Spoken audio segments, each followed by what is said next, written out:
Sebagaimana Al-Quran menjawab. Silahkan Ustaz. أعوذ بالله من الشيطان الرجيم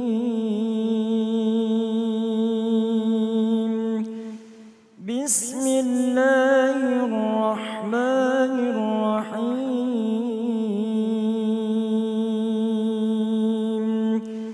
وأما الذين في قلوبهم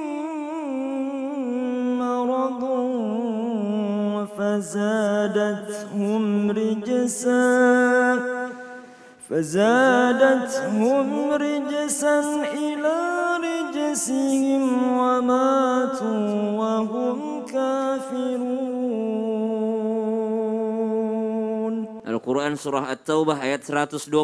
Dan adapun orang-orang yang di dalam hati mereka ada penyakit, maka dengan Al-Quran bertambah kekafiran mereka. Subhanallah. Al-Quran datang bukan menyembuhkan hati, tapi Al-Quran datang justru bertambah kekafiran mereka. Kenapa? Karena subhanallah hati mereka sudah mati, hati mereka sudah tertutup. Kadangkala mungkin contoh kecilnya seperti ini. Kita mendengarkan ceramah, kita mendengarkan tausiah, kita mendengarkan sabda baginda Nabi SAW, kita mendengarkan dakwah, kita mendengarkan Al-Quran, tapi yang kita protes adalah suara imamnya. Yang kita protes adalah lamanya tausiahnya.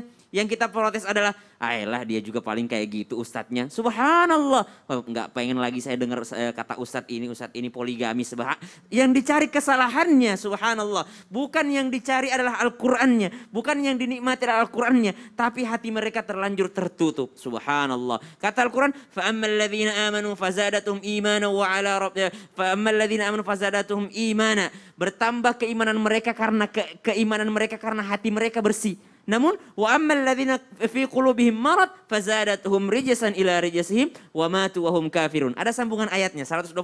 Awala yarawna annahum yuftanuna fi kulli 'amin marratan aw marrataini thumma la yatubuna wa lahum yadhakkarun. Itu disebabkan karena apa? Karena berulang kali diberikan peringatan. Setiap hari dengarkan tausiah di Islam itu indah. Namun subhanallah tausiahnya hanya angin lalu, hanya sekedar membangunkan pagi hari, hanya sekedar ini. Subhanallah, mari ketika kita mendengarkan ayat Al-Quran, jadikan itu penyembuh daripada hati kita. Subhanallah. Kemudian ada beberapa penyakit hati yang lain lagi. Kata Allah Subhanahu wa taala dalam Al-Quran, banyak orang merasa bahwasanya secara akal, ya, kembali lagi, yang memimpin itu adalah hati bukan akal. Secara akal, orang yang bersedekah itu spending money, keluarkan harta, berarti berkurang. Namun ternyata ketika kita mengeluarkan dengan charity, dengan kebaikan, itu malah bertambah, subhanallah. Dan begitu pula sebaliknya, tidak ada orang yang kikir itu akan menjadi kaya raya karena kekikirannya. Sebagaimana Al-Quran menjawab.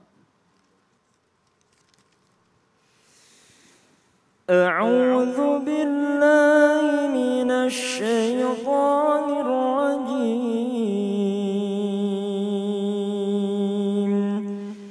Bismillahirrahmanirrahim. Wa la yahsabanna alladhina yabkhaluna bima atahumullah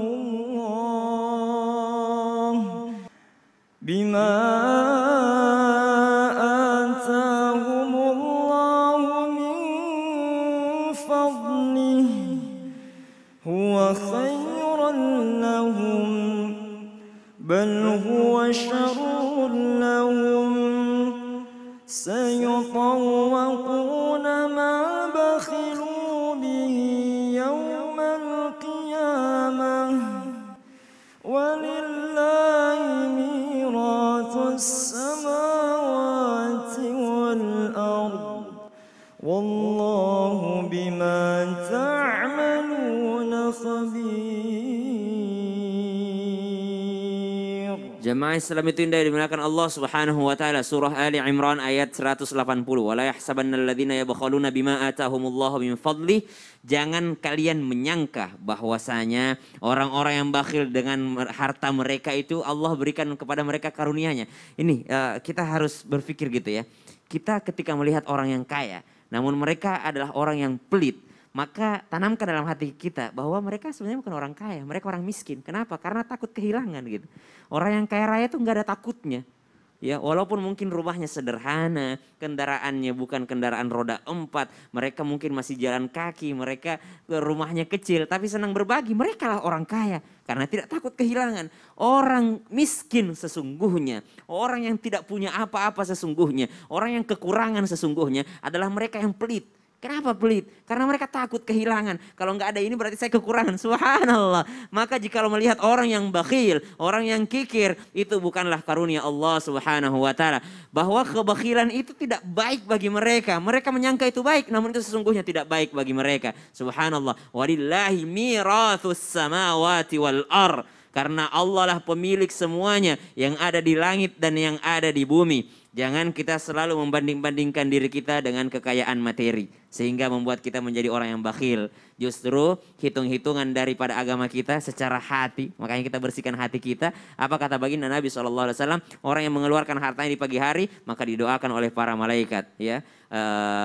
Ya Allah berkahi hartanya dan berikan ganti yang lebih banyak daripadanya. Dan orang yang bakhil di pagi hari, subhanallah, sampai malam hari, maka malaikat akan mendoakannya. Ya Allah buat dia bangkrut, buat dia bangkrut, buat dia bangkrut.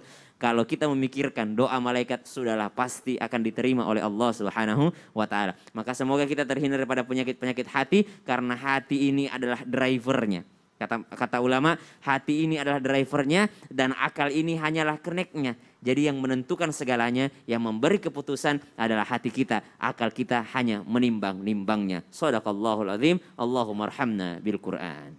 Masya Allah, jazakallah khair Ustaz Syam, Ustaz Afifi, terima kasih. Jamaah jangan kemana-mana karena setelah ini kita akan menjawab pertanyaan yang sudah masuk ke media sosial Islam itu Indah. Dan juga nanti kita akan berdoa bersama-sama. Jamaah tetap di Islam itu Indah. Jamaah, oh jamaah. Alhamdulillah.